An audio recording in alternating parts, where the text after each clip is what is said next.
So now we're going to talk about our next assignment. So this is basically going to be as close as we're going to get to like a film school world. So we're going to basically do a sequence breakdown of a couple movies.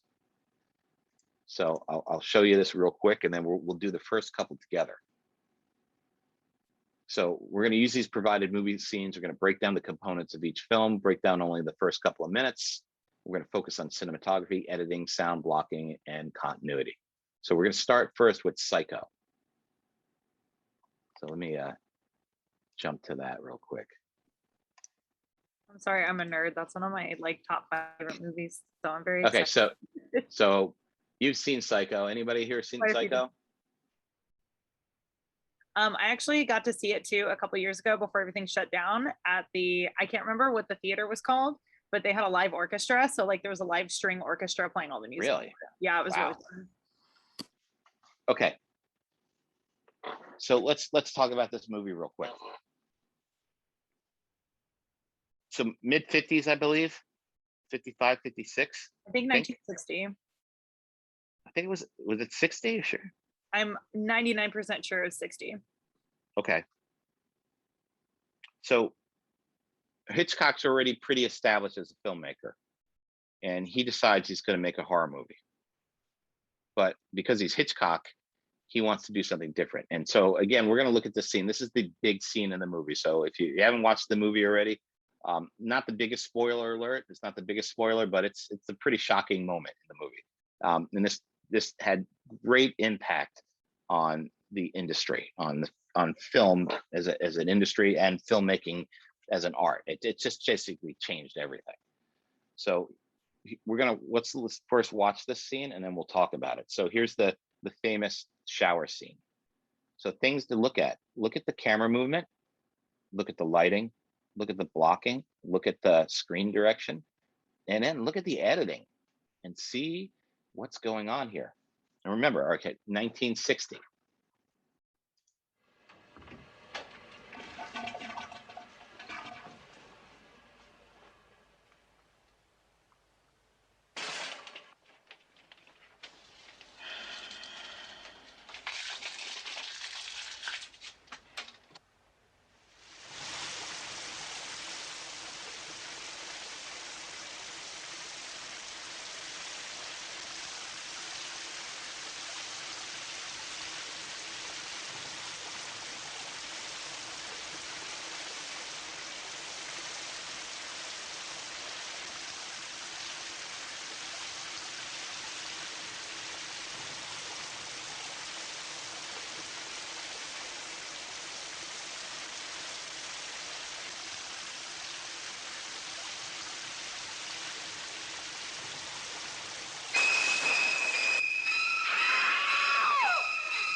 Mother! Oh, God! Mother! Blood! Blood!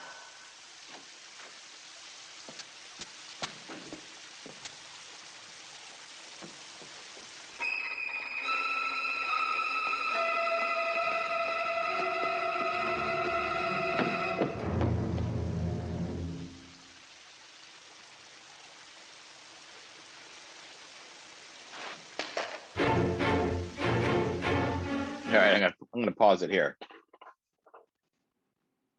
Interesting, right? So maybe tame to today's standards, but back then when this movie came out, this terrified America.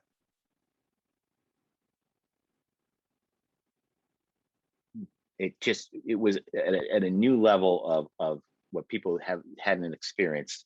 In fact, a lot of the discussion about this was that he had a hard time getting it through the rating system because specifically for this scene, they were going to basically not give him the rating to be able to screen it because they deemed it too violent for America.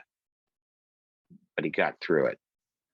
So a couple things about this before we get into it. So this was independently produced by Hitchcock. So he, at this point in his game, he was, incredibly successful director.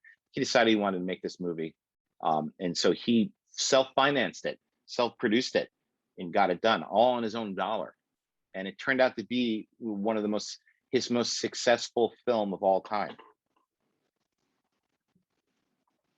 So what do you guys notice about the overall scene? Is there anything that stands out or is interesting to you?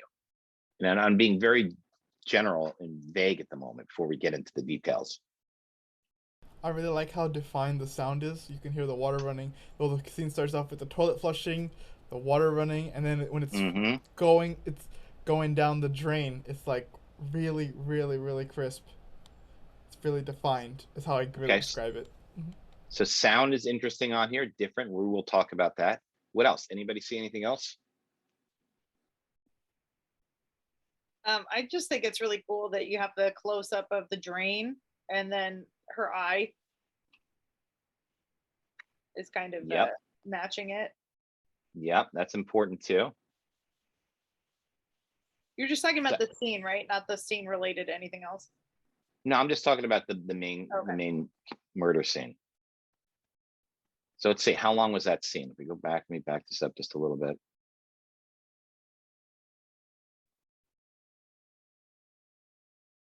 Two minutes and 45. I'll round it up to 3 minutes. We'll cut it right here. 3 minutes. Okay, here we go. How many setups do you think were in this 3-minute scene? How many setups do you guys think we had? Camera setups. Oh, that's really tough. I'd say 6. You say 6? You're just talking up until this point, right? I'm talking about the murder scene up to this point. I'm gonna say like 2 or 3. I'll say 15. 15? Yeah. Correct number is 78. Oh my God. 78 setups. What? Yeah. Oh my God, that is crazy.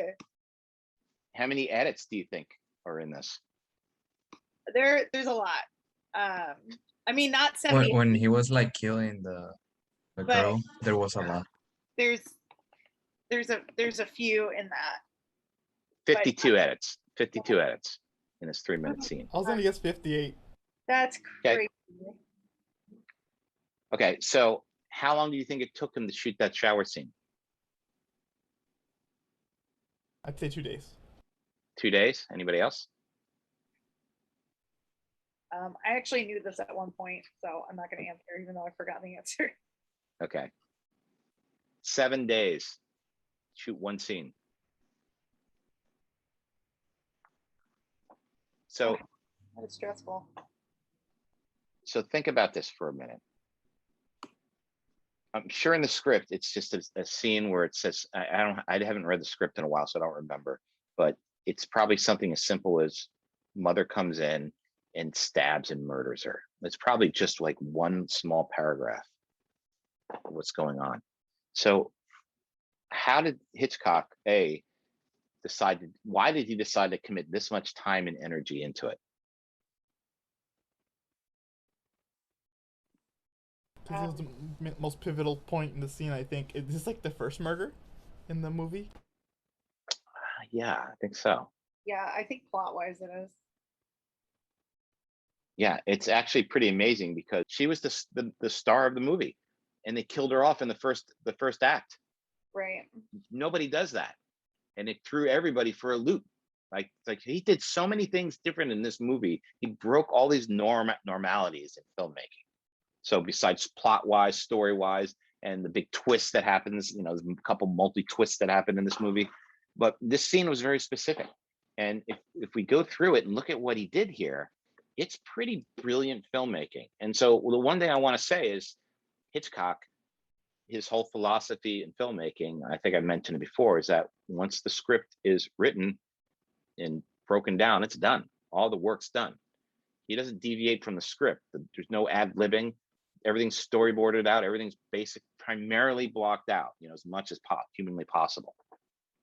So this scene was a pivotal scene in the movie. And so because it was, even though it's a short 3-minute scene, he's going to put this huge amount of energy and resources into it because that's how important it is. So when you start thinking about your movie you're making or whatever it is you're doing, so there are going to be some scenes that you're like, okay, well, how do I know? I can't just break a script down by how long do you think well, this should only take 3 minutes. Okay, well, 3 minutes, I should try to shoot that in an hour or two. Oh, this one's 20 minutes. Okay, well, that'll probably take a day. You can't think of that way. You have to think of it more in context of what the scene is about, how important it is and stuff. And so this is going to be a shocker scene. He knew he was going into a place, uncharted territories with this. Again, back in the late 50s, early 60s, nobody did murders, showed something like this graphically. And so he had to do a couple things. So he had to figure out, how am I going to shoot her naked in the shower without showing nudity? Because I can't show nudity. If I do, I'm not going to get my rating and no one's going to see my movie. So he had to figure that out. So maybe editing was a way to do that. So let's take a look at some of the things here. So first, let's take a look at camera movements and editing. So I'm going to watch it real quick and I'm going to pause it a little bit. So let's talk about the pacing. Let's watch pacing. So we start off in the beginning, just got done in the bathroom, flushing the toilet. Look at the pacing.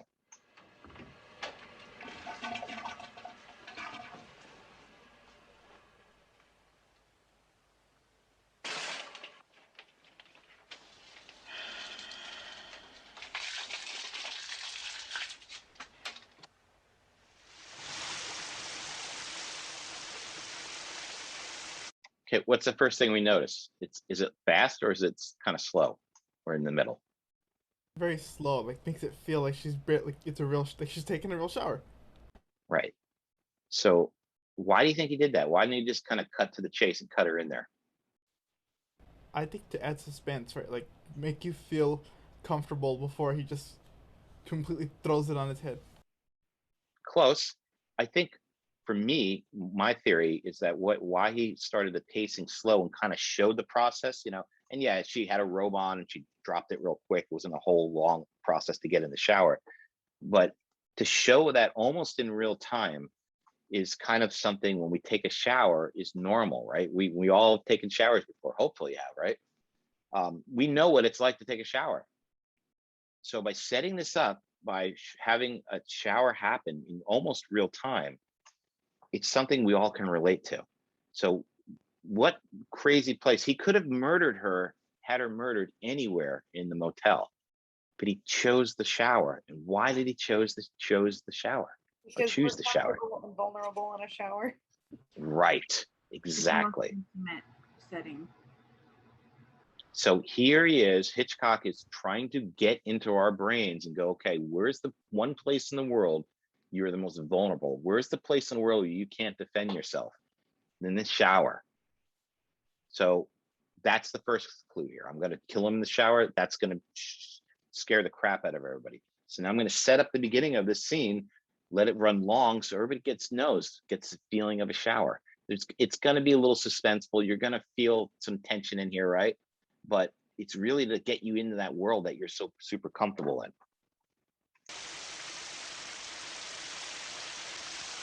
What about the sound too? Let's go back to the beginning.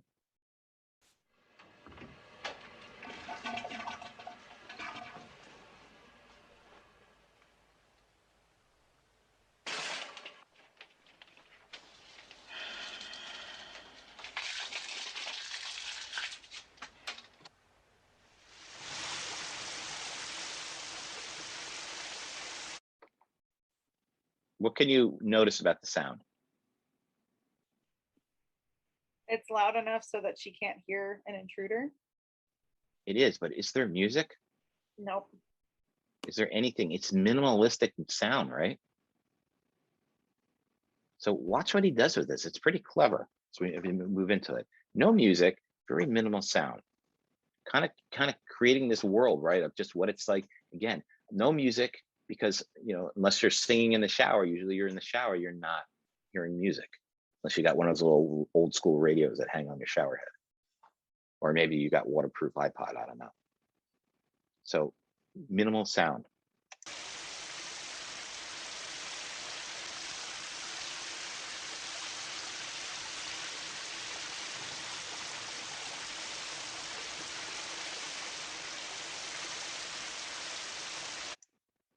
Now, what about camera coverage? Is there a lot of camera movement? No. There's a lot of No. coverage though. Like, They're all like Lots. static. There's a lot of Lots of, shots. A lot of Say again? still shots. yeah, there's a little bit of a pan here. Here, we'll take a look. Sorry, me again. Very minimalistic camera movements, mostly on tripod.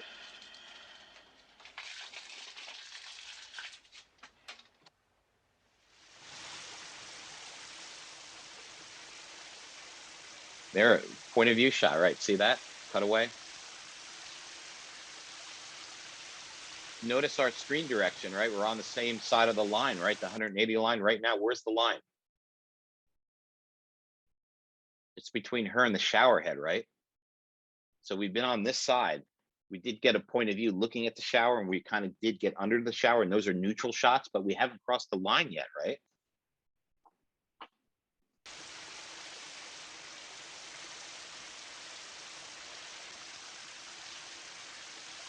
Now.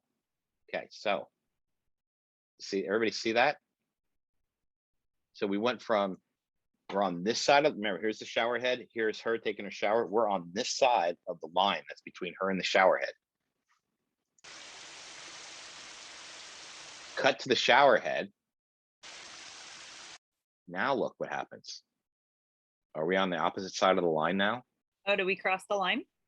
Yeah, see, look, here's the shower curtain Oh, that's behind pretty her. If I go back, we're here, look, we're seeing the wall. Now we see the shower curtain. So why would he do that? Did What do she you think? rotate beforehand? Like before this shot, before the shower head, it looked like as soon as she turned, so did the perspective. She might have.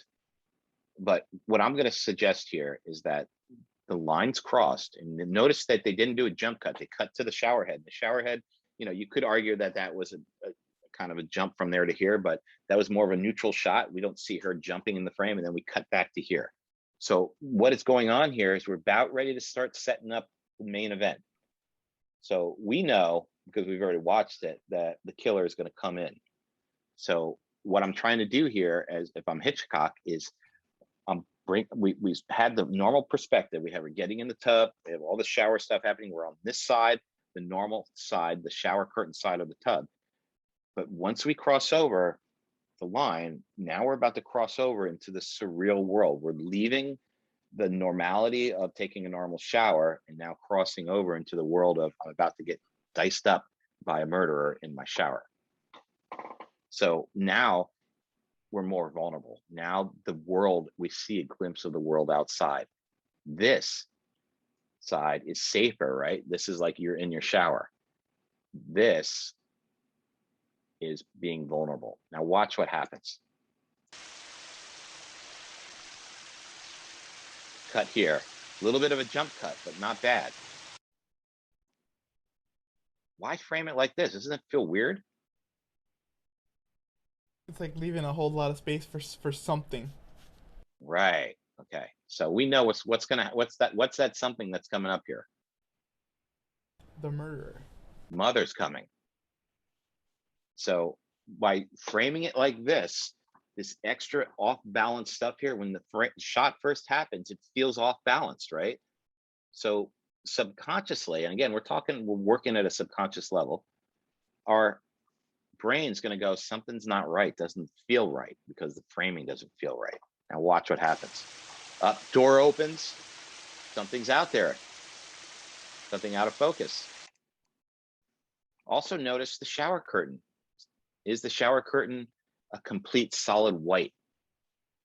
No, it's semi-transparent, right? It's just enough so we can see a figure out of focus approach. Because imagine if they didn't do this. Imagine if it was a solid curtain, we wouldn't see anything until the curtain opened up, right? And isn't it much more suspenseful now?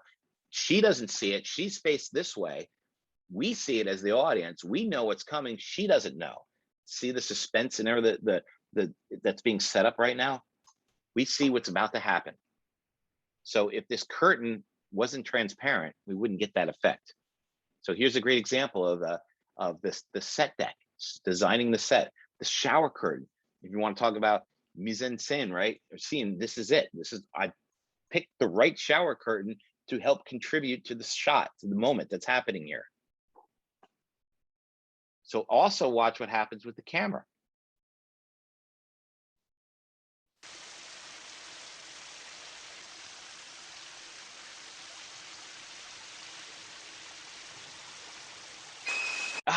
Dun, dun, dun. So what did the camera do? It started trucking in, right? So we had the shot off balance. We see some movement humming. As the movement draws closer, the camera starts bringing us, the audience, into this moment. And then boom, we have this scene here, the stabbing. Also, notice, first time we get music, right?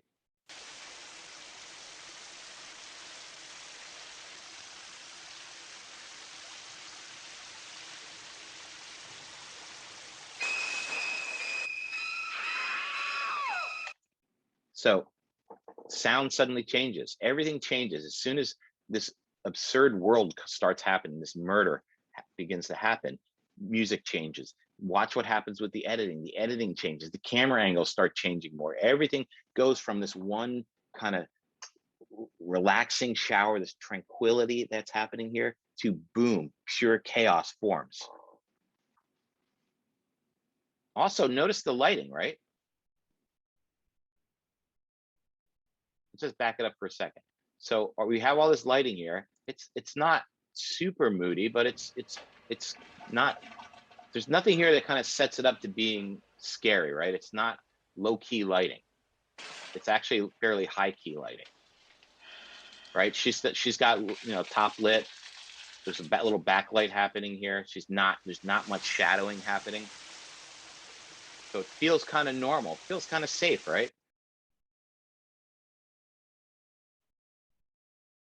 And then look what they did here. Have we suddenly jumped into low-key lighting? Specifically on Mother, because we don't want to see Mother's face. So putting Mother in silhouette here sets this, it just separates this whole moment from everything else. You have this normality happening, and then boom, this moment with Mother happening. Do you think the scene where when Mother's behind the transparent curtain would work if it was in color, or it only works because everything is black and white and it looks more like a shadow than an actual body? You could probably pull it off in color. He intentionally chose black and white. He could have shot color for this movie, but he decided he wanted it black and white. Part of it had to do with the feel of the movie, but he also had to do with the blood. they did, if they showed red blood, it might have been too much for the rating committee, the Motion Picture Association, to ban them. So they chose to go black and white, I think, for those couple of reasons. Now watch what happens here. Now let's look at the editing. We had this fairly slow paced moment happening, and now look how the editing suddenly changes.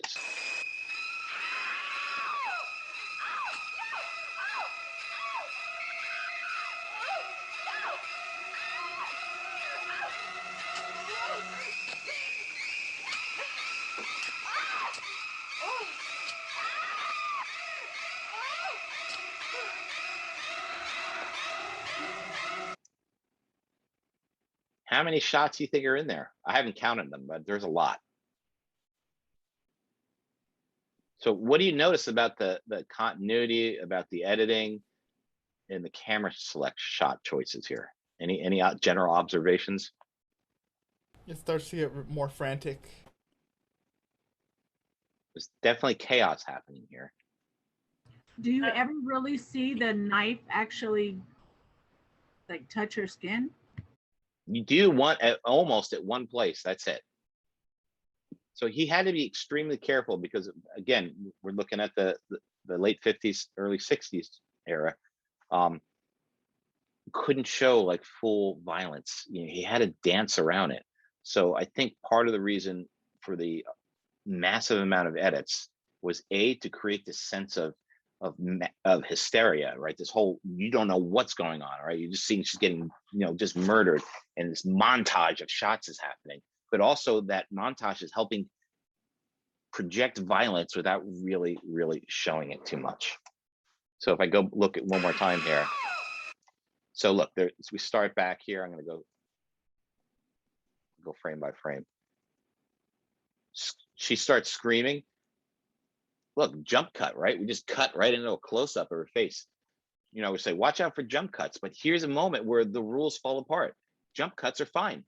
Jump cut, right there. Even another jump cut up into a close-up shot. This one's this middle shot's a little out of focus. It still works. Now we cut back. Now we're all over the place now. The line is officially over. There is no line now. Now it's just pure chaos, but it works. Stab up. There we go. One stab. Back up again. Here, there's even a weird continuity thing. Jump right here, right? We got this hand going up here, struggling. There's first look at the knife out of focus. So intentionally out of focus because a lot of this was a body double for some of these scenes. But also I can't show her naked. I can't show nudity. So I have to make sure it's a little bit out of focus, make sure no one can see it. And again, these are fast cuts, so we're not going to have time to really absorb what's going on. You can really see it when you slow down. Back again, look how soft it is. Up we go, stab again. Close up, out of focus, focusing on the, look at that. Look how they focus just on the rain, the water coming through, the knife coming through. Even more close-ups. Here we go. Here's our only shot. The only shot we see of the knife. Right there. And it never goes in all the way.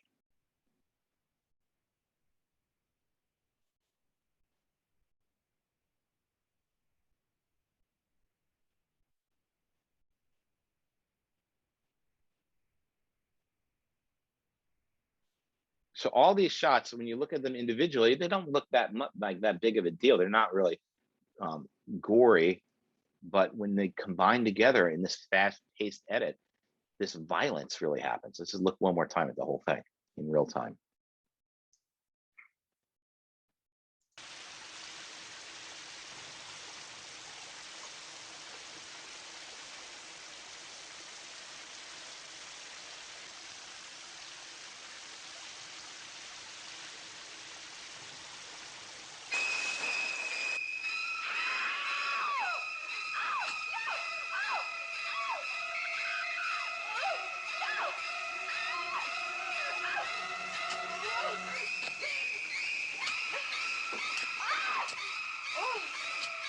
It looked like the knife went in, didn't it?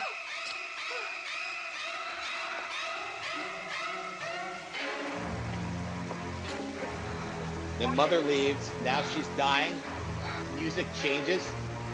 That iconic music.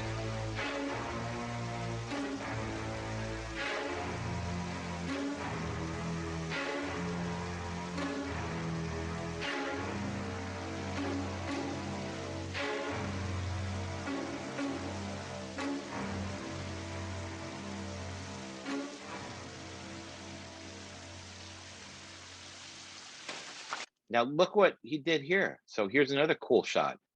So she's just about ready to die, right? She's slid down into the bathtub.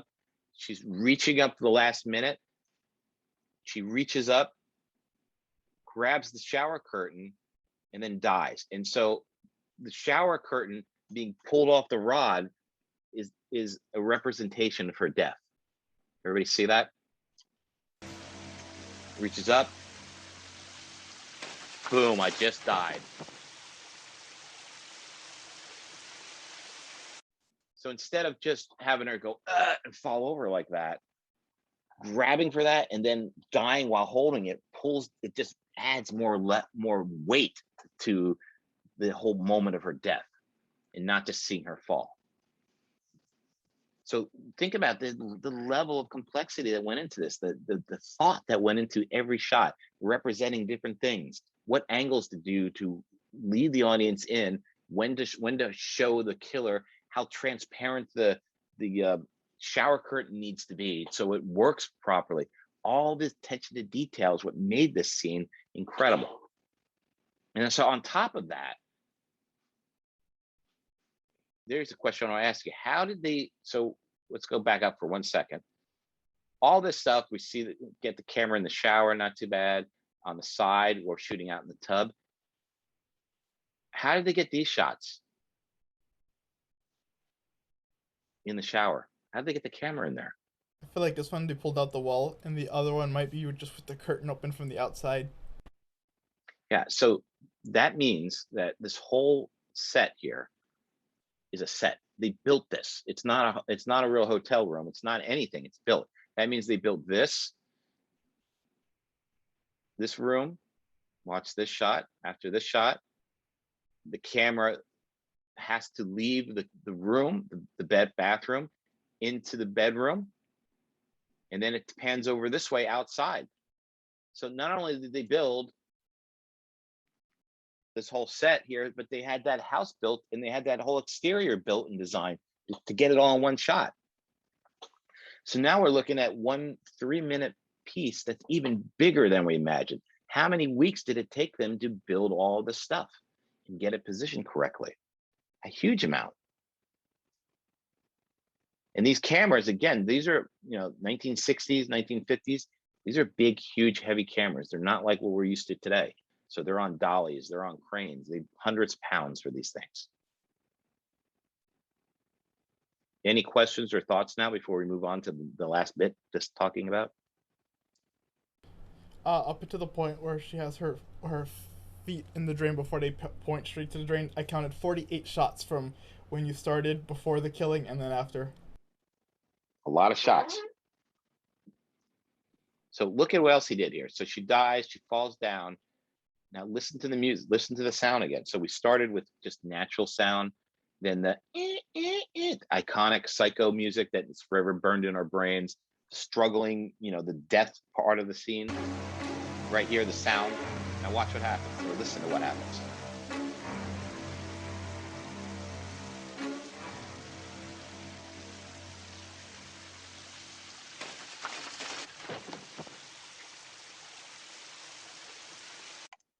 As soon as she pulls that curtain, right before the pull happens, the music goes away. It's gone. Now we're back into that world of just natural sound. And now it's just the running water.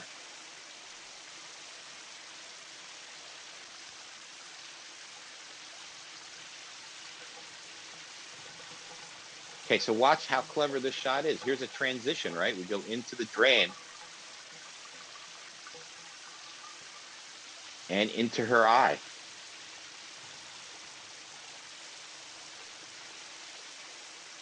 And as it rotates and the camera rotates and pulls out, we see her totally dead.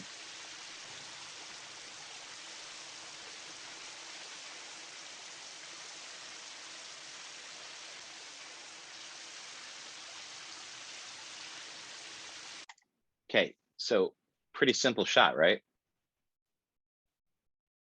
No, this was a very complicated shot. This is a special effect shot. Everybody see it? So watch what happens here. The great transition too, right? We follow the blood going into the drain, and then we cross dissolve into her eye and pull out. Here's what I'll tell you what it is. So that shot's impossible to get basically with that technology at that time. And so she's playing dead, right? She's not really dead, but look how perfectly dead her eye is.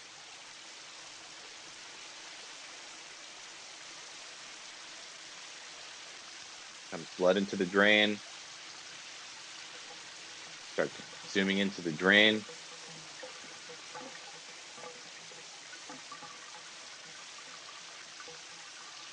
Cross dissolve to her eye. Look how good she's holding her eye. Isn't that pretty amazing?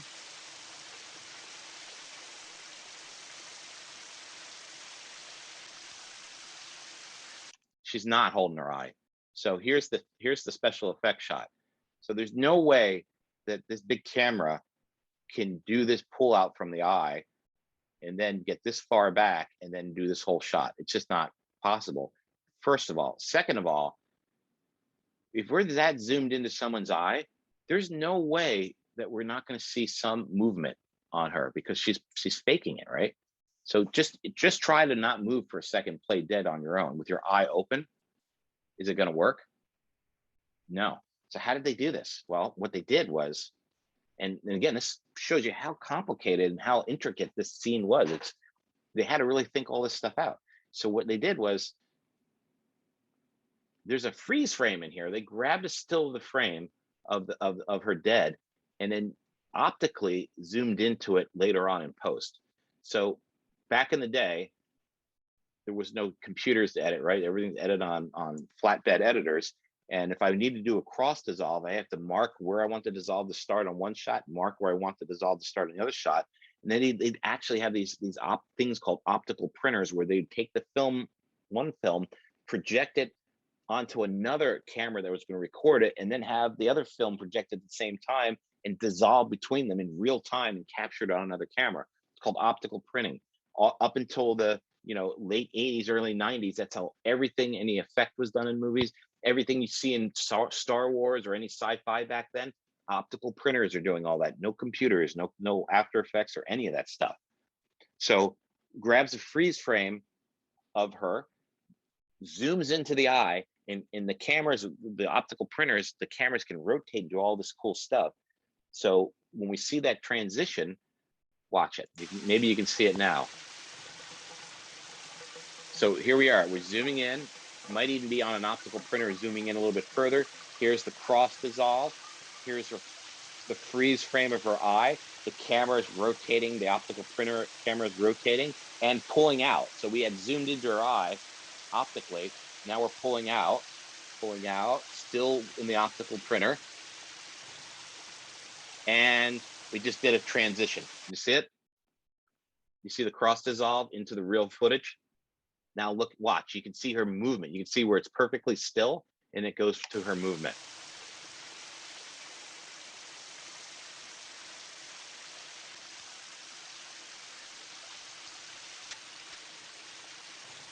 Right there. See her, see everything moving now? Watch her neck when you widen out. You'll see her heartbeat going.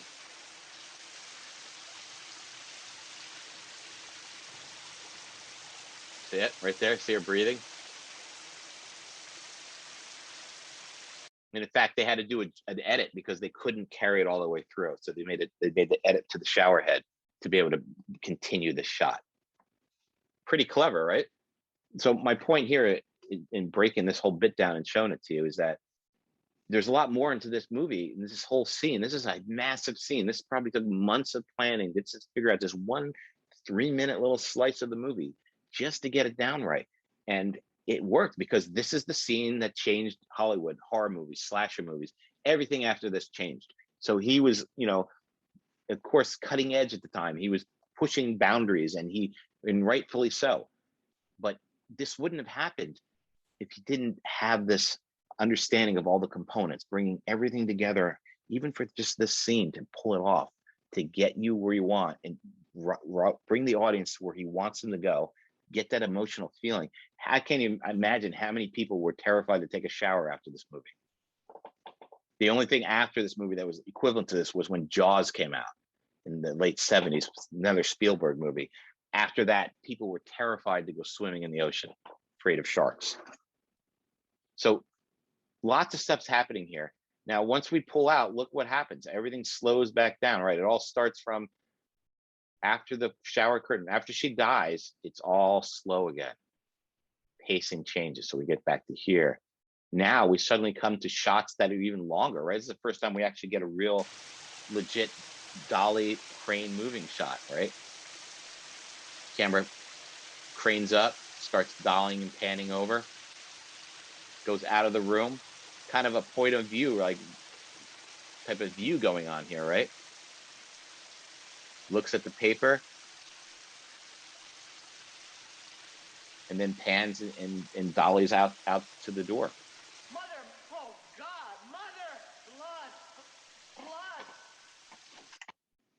So you see how the pacing was changed in here. It started off semi-slow, then the murder happened, fast pacing. As she's dying, the pacing slows down again, and then we go even slower as we creep through the empty room, and then pan to hear Norman yelling at his mom for what she did. So all those decisions about editing, camera movements, all were there to serve the script, to serve what the feeling, what Hitchcock wanted you to feel as we move through it. Very interesting. Like, I think now, like you said, now we use computers only, but it's fascinating to know how they did it back then, because nowadays you wonder, how did they do stuff? How did they make effects back then if they don't have computers? There are things that we don't know, or the modern individual person doesn't know. Yeah, there's a ton of cool. There's also really cool YouTube channels where people recreate old effects and kind of talk about how they did it. So if you're interested in that, you can do a search. But besides that, I'm just saying about, look at the camera shots. Look at how this whole thing was blocked out, how the acting, how everything, every aspect of it was really, really incredibly thought out by everybody. And by having all those pieces work together, the sum of the scene is larger than what it would the individual parts are. And that's, to me, the point here to look at. So 76 camera setups, 52 edits, 7 days to shoot. And made a masterpiece. This film, this scene will live on for hundreds of years. So it's some brilliant filmmaking going on here. And this technically was a low budget independent film.